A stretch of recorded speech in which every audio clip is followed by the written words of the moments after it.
The F1 discourse against Daniel Ricciardo has been quite interesting. If you take a look at how the season has started for Daniel, it has not been the best. In all 4 races this season, he has been out-qualified by Yuki Tsunoda. Only once has he finished ahead of Yuki in races this year. And after 4 races, there are quite a few, including quite a lot of pundits, that feel Daniel Ricciardo is already facing the pressure.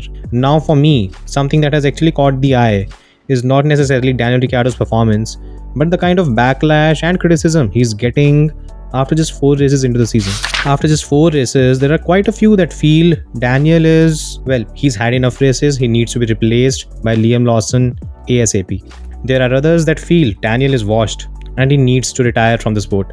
Now, something that I found a bit curious was doing all of this after just 4 races into the season. Is it a bit premature or is there merit to it? To do that, let's take a look at what the data suggests. Now, to look at the data, I'm not going to go into 2024 because let's face it, Daniel is still not comfortable and it's quite obvious that Yuki Tsunoda has a clear edge over him. What I'm going to do is I'm going to take a look at how Daniel fared against Yuki Tsunoda in 2023. Now, Daniel joined AlphaTauri in Hungary. He raced in Belgium as well. After that, due to the injury in Dutch Grand Prix, he had to miss a few races and then came back later in the season. Now, during that time, the qualifying head-to-head was 3-5 in Daniel's favor.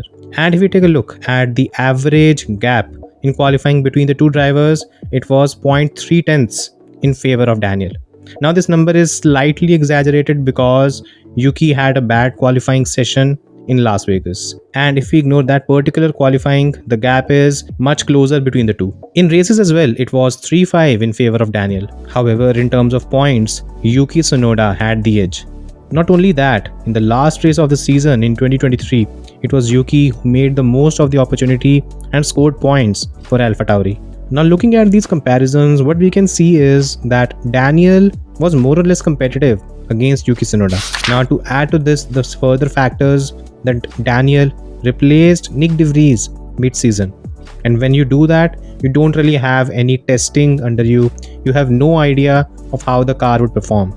Despite all of that, Daniel out-qualified Yuki in the very first race in Hungary. And overall, if you look at the entire 8 to 9 race period, Daniel was very competitive against Yuki and even had a very strong race in Mexico. This is precisely why there were quite a few pundits that felt Daniel Ricciardo was basically auditioning for a Red Bull seat and trying to replace Sergio Perez for 2025. If Daniel had performed well at the start of 2024, he would have been the favorite to replace the Mexican. Now, coming to 2024, I think there is one thing quite clear. Daniel is not entirely comfortable with the car. He has talked about something missing after Jeddah.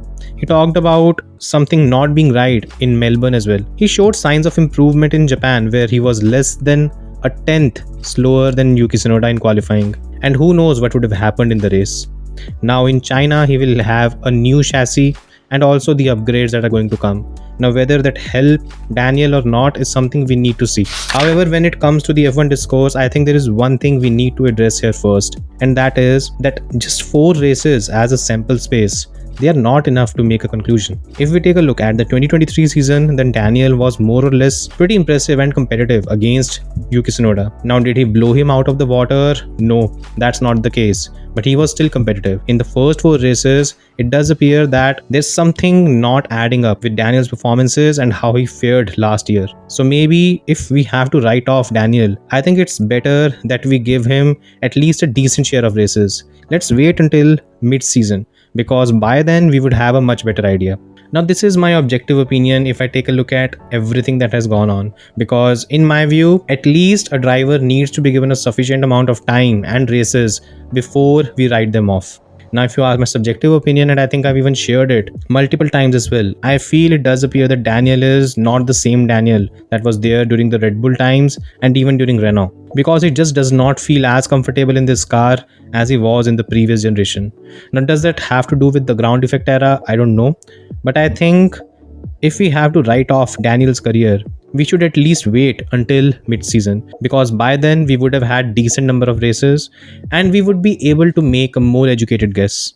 If we started passing conclusions after just 4 races into the season, I think more or less most of the times we would end up making the wrong conclusions.